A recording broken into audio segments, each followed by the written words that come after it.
Imagine waking up one morning and realizing your entire life was a lie. Your childhood, your friends, your marriage, all scripted. Welcome to the Truman Show, 1998, where one man unknowingly stars in a 24/7 reality show broadcast to millions. Truman Burbank thinks he lives a normal life in the quaint town of Sea Haven. But every smile he sees is rehearsed. Every word spoken to him is written.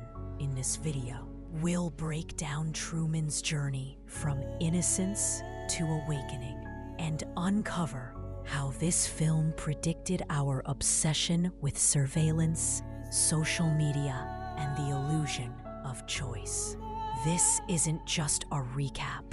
It's a look at what happens when reality is manufactured and truth becomes an act of rebellion. At first glance, Sea Haven is paradise.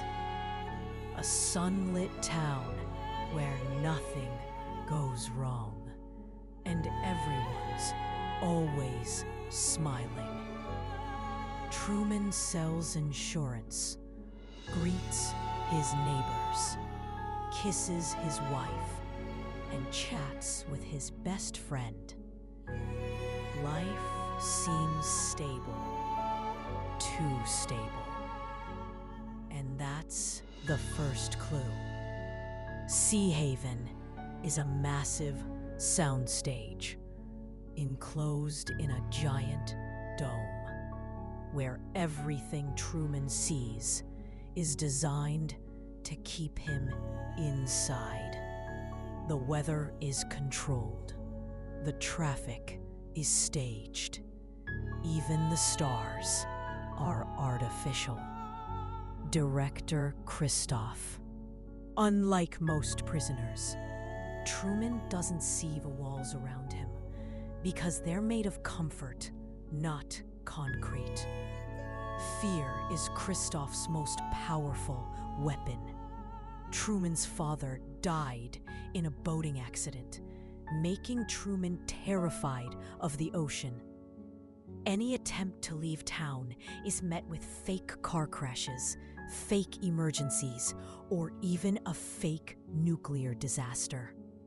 Every person Truman trusts is a performer, even his wife, who delivers product placements mid-sentence.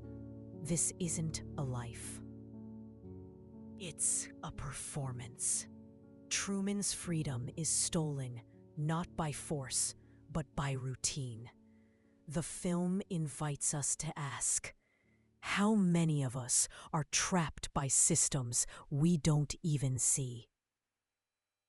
Not everyone in Truman's life is content with the lie. Sylvia, an actress who plays a minor role in the show, sees the immorality of it all. She tries to warn Truman during a brief encounter, whispering that none of it is real, before being dragged away. To Truman, she becomes a symbol, not just of love, but of truth. He cuts out magazine photos to reconstruct her face. He dreams of Fiji, where she claimed to be from. Sylvia's brief rebellion plants a seed in Truman, one that says, this world is fake, and there might be something real out there. Sometimes, the smallest act of defiance ignites a revolution. While Truman searches for freedom, Christof watches from the heavens, literally. Inside the control room, he manages the weather, controls the actors, and edits Truman's world like a movie. To him, this isn't exploitation, it's love. I've given Truman a better life than he could have out there, he insists. But his God complex is clear. Christoph believes that control equals care. He convinces himself that protecting Truman from the chaos of the real world justifies the lies. The audience, watching the show from their homes, begins to question their own complicity. Who's really the villain? The creator, the viewers, or the system? Truman finally breaks free from the script.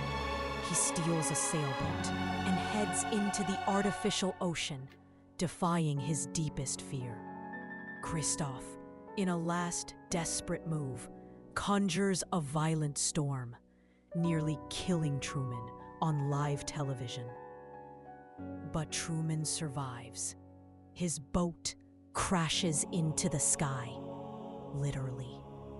He finds the edge, a staircase leading to a door, to the unknown. Christoph speaks directly to Truman for the first time, offering comfort, security, and a return to the illusion. But Truman smiles, bows, and speaks his iconic final line. In case I don't see ya, good afternoon, good evening, and good night. And he walks away into reality. As Truman leaves, the audience that followed his life is stunned. They cheered, laughed, cried, but now face the emptiness of voyeurism. What happens when the show ends? They change the channel. The film forces us to confront our relationship with media. Do we watch reality, or do we shape it to our liking? In a world now saturated with surveillance, influencers, and curated online identities, The Truman Show becomes terrifyingly prophetic. Truman's journey isn't just his, it's ours. The search for authenticity, meaning, and choice in a world full of performances. The Truman Show is not about escape. It's about awakening. Truman teaches us that truth is worth suffering for. That comfort without freedom is a beautifully painted cage. And that even the most ordinary life can become extraordinary when lived with agency. In the end, Truman doesn't just walk away from a fake world. He walks toward himself. His story reminds us that reality, no matter how messy or uncertain, is better than perfection without choice. So the question